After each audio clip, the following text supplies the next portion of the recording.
So I remember years ago, I was a newly single mom, and I was broke, like real broke. And I was looking at this mess of a life that I had created.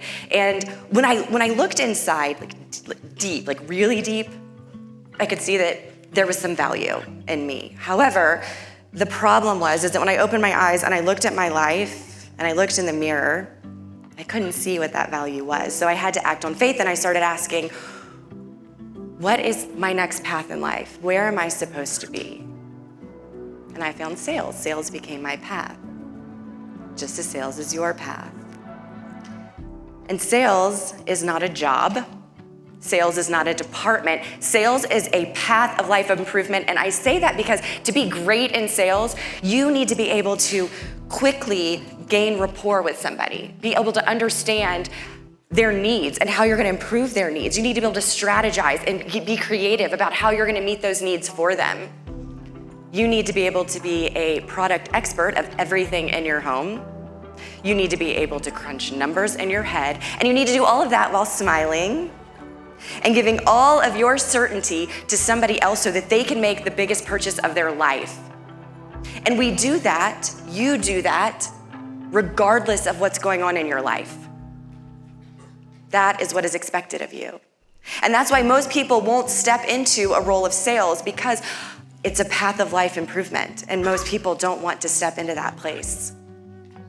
So as I'm in this negative life experience and I'm looking at my life, I realize that this didn't happen to me. Somehow I chose this. And if I could manifest such wreckage so well, then I could probably manifest and choose a different path, and a path of abundance where I could become something more.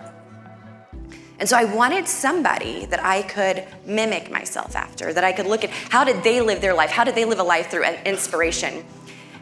And I thought about my great-grandmother. There was a story that she would tell me at every family gathering.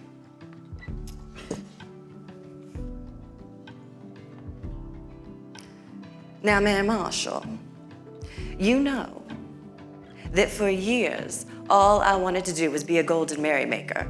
No, you cannot be one because you are not 80 or better, and you do not live here in Lynchburg, Virginia. You know, those women, they cut me twice, once for baton twirling and once for tap dancing. And that's when I decided to give it to the Lord. I told him, please, give me a talent worthy of the golden merrymakers.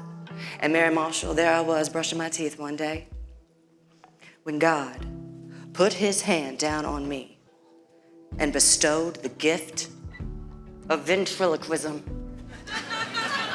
And from that moment forward, I could say anything without opening my teeth. So God might have left out one part, which is what ventriloquism is. However, they let her in the Golden Merrymakers. And here's how it gets even better. She had achieved her dream. She went through inspiration, achieved her dream, and decided, what next?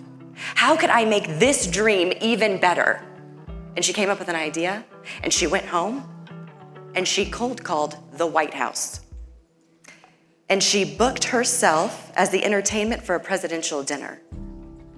This is the headshot she had made so that she could sign and leave it for President Jimmy Carter. And I'm sure it's still somewhere in the White House. So that's what I love about what she did and what I wanted to hold on to. I think that one of the biggest addictions that we have as a human race, and sometimes as salespeople, is this idea of, and this glorification of going from zero to hero, of being the comeback kid, of being the phoenix that rises from the ashes. We all have those stories, and it's great. Have one phoenix story, though. Don't have that pattern of, okay, now I've really made it. Oh, back to the ashes so I can have this story. We get in this loop. And I wanted to follow my great-grandmother because she didn't get in that loop.